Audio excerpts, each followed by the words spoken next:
নমুনা বাংলা ছোটগল্প ত্রম্বক সেন 15/5/2026 শুক্রবার। আজকাল গ্রামের বিদ্যালয়ে পরিদর্শক আসেন না, এসে দেখেন না উন্নতি বা অবনতির ছবি। তবে বহুদিন আগে এই আসা যাওয়া ছিল। এরকম একটি দিনের অম্লমধুর অভিজ্ঞতা নিয়ে এই গল্প নমুনা। প্রধান শিক্ষকের ঘর থেকে বেরিয়ে পরিদর্শক সোজা পঞ্চম শ্রেণীতে। ইংরাজি শিক্ষক প্রেজেন্ট ইনডেফিনিট টেন্স শেখাচ্ছিলেন। পরিদর্শক ক্লাসে প্রবেশ করতেই ইংরাজি শিক্ষক চেয়ার ছেড়ে উঠে দাঁড়ালেন। আসুন স্যার। ধন্যবাদ, পরিদর্শক বললেন। কি শেখাচ্ছেন? Present indefinite tense sir. খুব ভালো। এটাই কি প্রথম ক্লাস? না স্যার, এটা শেষ ক্লাস। তবে তো পরীক্ষা নেওয়া যায়। স্টুডেন্টস, 10 মিনিট পরে আমি আসছি, এসেই পরীক্ষা নেব, তোমরা তৈরি হও।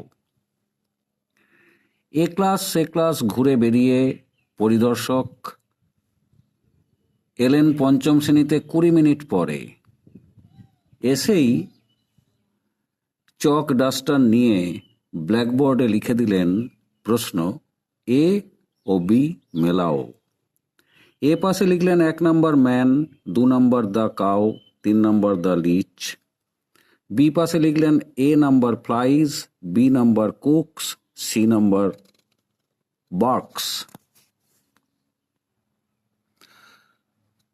এ পাশে 4 নম্বরে লিখলেন দ্য ডগ, 5 নম্বরে লিখলেন দ্য বার্ড। বি পাশে ডি নম্বরে লিখলেন শাকস ব্লাড, ই নম্বরে লিখলেন ইটস গ্রাস। লেখার শেষে পরিদর্শক বললেন, তোমরা 5টি পৃথক বাক্য লিখে দেখাও। পড়ুয়ারা ব্ল্যাকবোর্ড থেকে প্রশ্ন লিখে উত্তর করছিল। পরিদর্শক শিক্ষকের সঙ্গে বাজার দাম বিষয়ে কথা বলছিলেন। টেবিলে উত্তরে খাতা জমা পড়ছিল। পরিদর্শক প্রথম খাতা টেনে নিলেন, দেখলেন, ভালোভাবে দেখলেন, চশমা খুললেন, চশমা পরলেন, দেখলেন, আবার দেখলেন, শেষে হুঙ্কার ছাড়লেন। দেওয়াল কেঁপে উঠল, কার খাতা?